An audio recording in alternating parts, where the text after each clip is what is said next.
नमस्कार दोस्तों, आप सभी का स्वागत है डी कोड आईएएस के यूट्यूब प्लेटफॉर्म पर।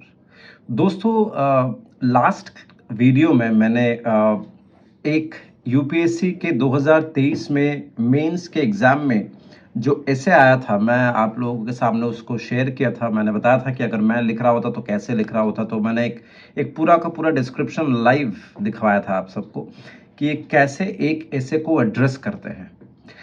अब बहुत सारे स्टूडेंट्स जो हैं, जहाँ मैं ऑफलाइन पढ़ाता हूँ, ऑनलाइन पढ़ाता हूँ, तो वहाँ पे कई सारे स्टूडेंट्स का ये कहना है कि सर हमें ऐसे लिखने में दिक्कत हो रही है। दिक्कत इन द सेंस कि कैसे शुरू करना है, कैसे ख़त्म करना है, how to introduce, how to address, ये एक प्रॉब्लम है। दूसरी प्रॉब्लम ये है कि वो कंटिन्यूटी नहीं बन पा रही है।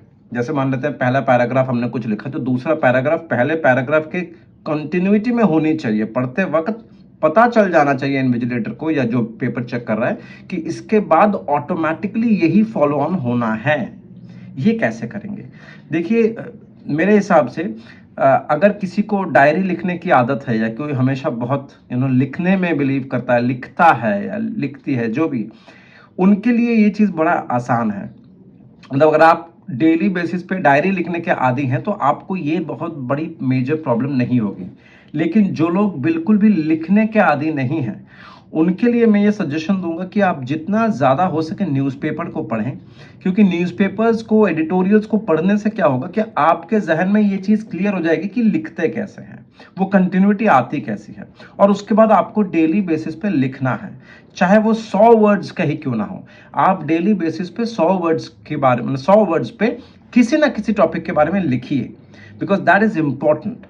नाउ आज उसी कॉन्टेक्स्ट में, इसी लिखने की प्रक्रिया में, एक और टॉपिक ऐसे का मैंने देखा, और जब मैंने उसको पढ़ा तो मुझे लगा कि ये सिर्फ एक ऐसे का टॉपिक नहीं है। ये एक ऐसा मुद्दा है जिस पे बात हो सकती है, जिस पे चर्चा होना चाहिए। और वो टॉपिक ये है जो इस बार 2023 के मेंस में आया था यूपीएससी में। वो टॉपिक ये है, मैं आपको पढ़ के सुनाता हूं। वो टॉपिक है, girls are weighed down restrictions, boys with demands to equally harmful decisions. लड़कियों के ऊपर या लड़कियों को काफी सारे वजन की वजह से झुक कर चलना पड़ता है। लड़कियों के ऊपर काफी सारा दबाव है, काफी सारा रेस्ट्रिक्शंस है, जिसकी वजह से उनको दब कर, झुक कर चलना पड़ता है। ऑन द कॉन्ट्ररी, लड़कों के ऊपर भी कई सारे दबाव हैं, लेकिन ये दबाव रेस्ट्रिक्शन की वजह से नहीं, बल्कि डिमांड्स, एक्सपेक्टेशंस की वजह से हैं। और ये दोनों ही बहुत ही खतरनाक नोशंस हैं, बहुत ही खतरनाक डिसीजंस हैं। अब देखिए, यूपीएससी जब ये इस तरह की टॉपिक दे रहा है तो आपको ये दिमाग में हो जाना चाहिए, दिमाग में आ जाना चाहिए, एक पिक्चर बन जानी चाहिए कि ये कोई स्टीरियोटाइप ऐसे नहीं है कि आपको वुमेन की स्थिति खराब है, आपको वुमेन के बारे में लिखना है। नहीं, it's a very gender neutral topic. बहुत लोग कहते हैं कि लड़कियों के ऊपर बहुत सारा प्रेशर आता है, लड़कियों के ऊपर बहुत सारे रिस्ट्रिक्शंस आती हैं, विच इज एब्सोल्युटली ट्रू। पेट में जब बच्चा आता है, अगर वो लड़की पैदा होती है या लड़की पैदा होने वाली होती है, तब से उसके ऊपर अत्याचार शुरू हो जाता है, और पैदा होने के बाद भी ये अत्याचार चलता रहता है। So it's a process, it's a long term process of atrocities, of restrictions that are imposed on women, on girls. इसमें कोई दो राय नहीं है।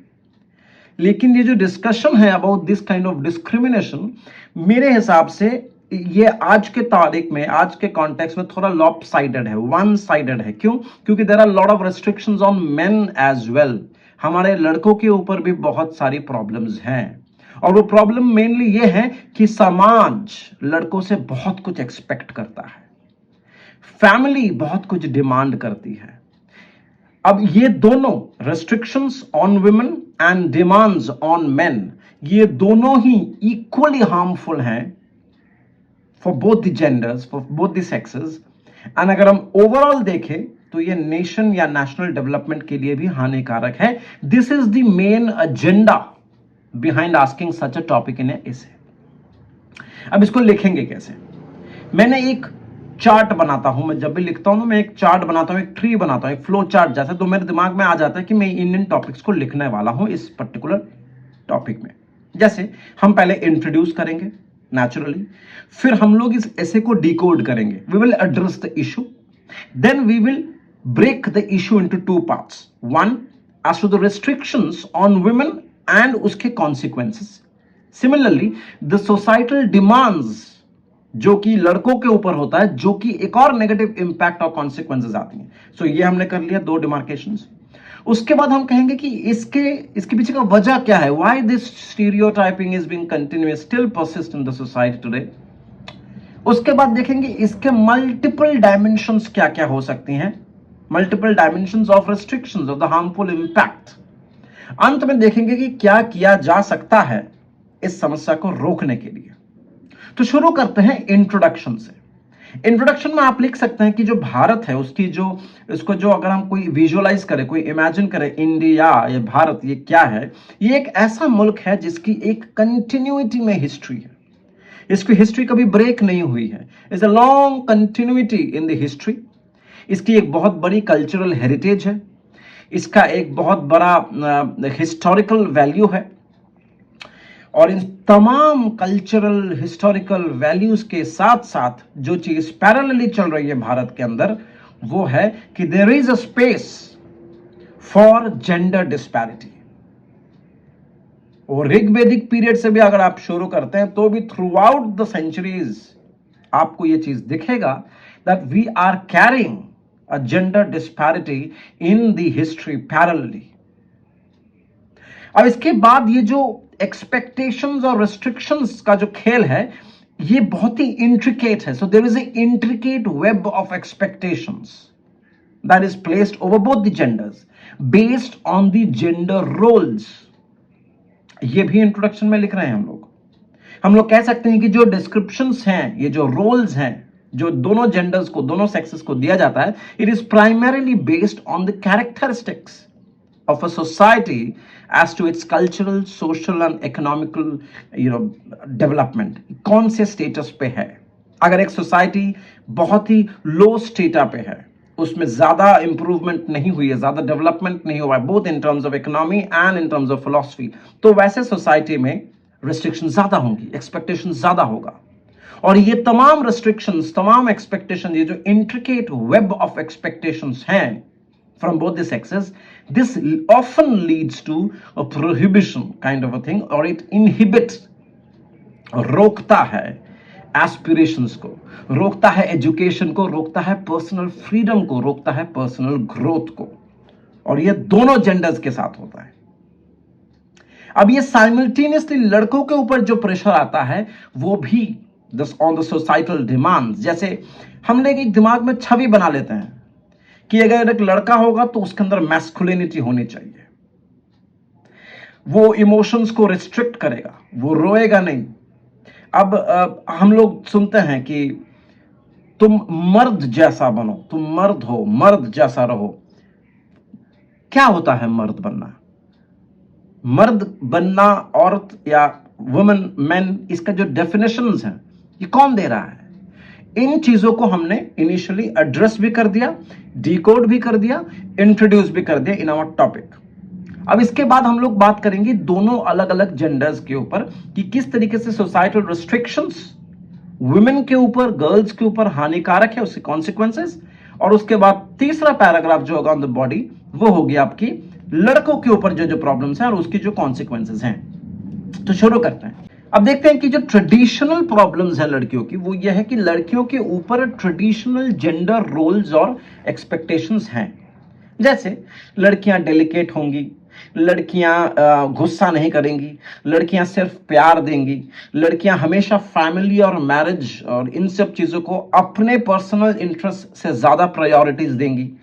लड़कियां पैट्रियार्किक सोसाइटी में बड़ी हुई हैं तो सेवा करना, सेवा भाव से करना, even in the process of child birth उनका रोल बहुत ही सिग्निफिकेंट, इनसिग्निफिकेंट है, उनका रोल बहुत ही इनसिग्निफिकेंट है. They do not play an important role in the family planning, what I mean to say, which is okay in many situations, in many societies. This is the problem we are talking about.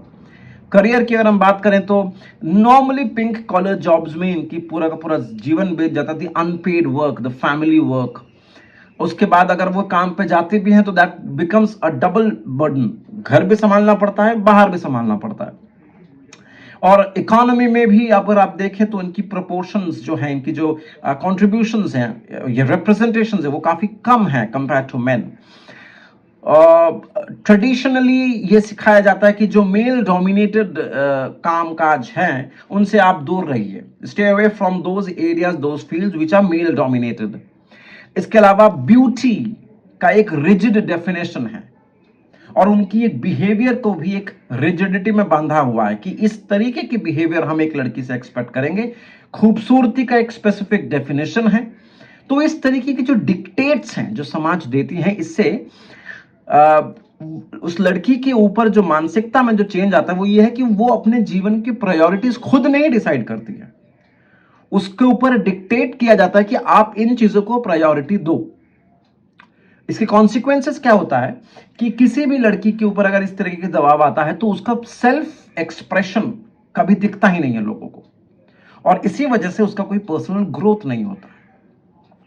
The third paragraph starts of the body कि boys और social demands, जैसे लड़के हमेशा इस दबाव में रहते हैं, इनफैक्ट वो घिरे हुए होते हैं कि सोसाइटी की कुछ स्पेसिफिक डिमांड्स हैं जो उनको फुलफिल करना पड़ता है, जैसे मैस्कुलिनिटी, इमोशंस, इसको नहीं दिखाना है, कपड़े कैसे पहनना है, फिजिकल फिटनेस, स्ट्रेंथ ये कैसी होनी है, रिलेशनशिप को कैसे मैनेज करना है, जिम्मेदारियां कैसे उठानी है, करियर, फैमिली, इकोनॉमी, कल्चर, इनके ऊपर एक अलग प्रेशर है। कॉन्सिक्वेंसेस क्या होता है? कॉन्सिक्वेंसेस ये होता है कि ये बेचारे इमोशनली कभी अपने आप को एक्सप्रेस नहीं कर पाते हैं। वजह से क्या होता है, इसके फलस्वरूप ये काफी अग्रेसिव हो जाते हैं, और मेंटल हेल्थ इश्यूज लड़कों में सबसे ज्यादा होती है। तो ये कुछ आपने बॉडी में लिखा। अब इसके बाद जो आप इसके अलावा लिख सकते हैं वो है कि इंपैक्ट क्या क्या है, हार्मफुल, इन टोटल इंपैक्ट क्या क्या हो सकती है। देखिए, जैसे हम लोगों ने पहले बात करा कि it limits the personal growth, और ये सिर्फ लड़कों के लिए नहीं, लड़कियों के लिए भी इक्वली एप्लीकेबल है।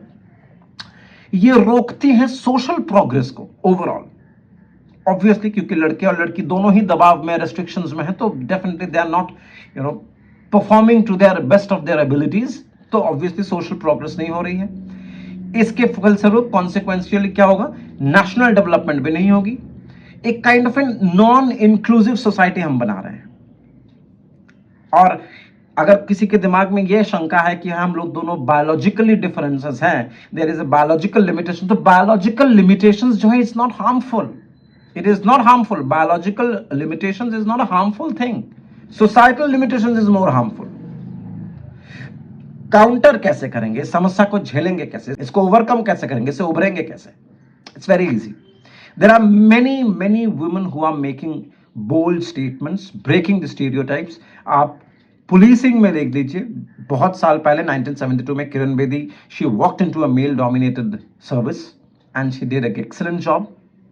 इसके अलावा आप रिसेंटली आ जाइए, इसरो में कितनी सारी महिलाएं हैं, it's a women dominated team that went to celebrate the success of the moon mission. अगर आप नॉर्थ ईस्ट में देखेंगे, या बहुत सारे ऐसे एरियाज हैं जहां पे मैट्रिलिनियल सोसाइटीज फॉर्म हो रही हैं इतनी रेस्ट्रिक्शंस के बाद भी, and they are performing well. एक और चीज है कि हस्बैंड्स आज के तारीख में काफी सेंसिटिव हो गए हैं, they are contributing in the household works, अपनी बीवियों के साथ घर के कामकाज में, अपनी माँ के साथ, अपनी बहन के साथ घर के कामकाज में लड़के आजकल बहुत कंट्रीब्यूट कर रहे हैं। They have started understanding the importance of contribution.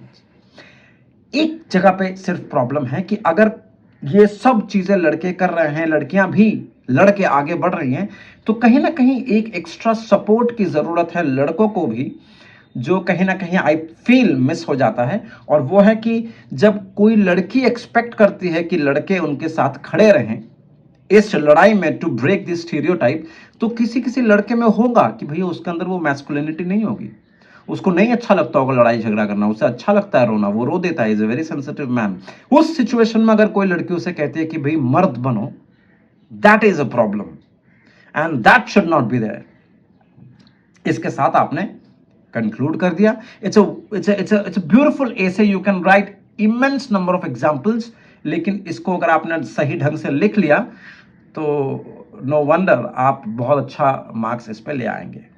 तो इसी के साथ इस वीडियो को समाप्त करते हैं। आशा करते हैं आपको अच्छा लगा होगा। मिलते हैं एक अगले वीडियो में एक अगले टॉपिक के साथ इसी चैनल पे डी कोड आईएएस के साथ। तो जुड़े रहिए। Thank you so much. नमस्कार।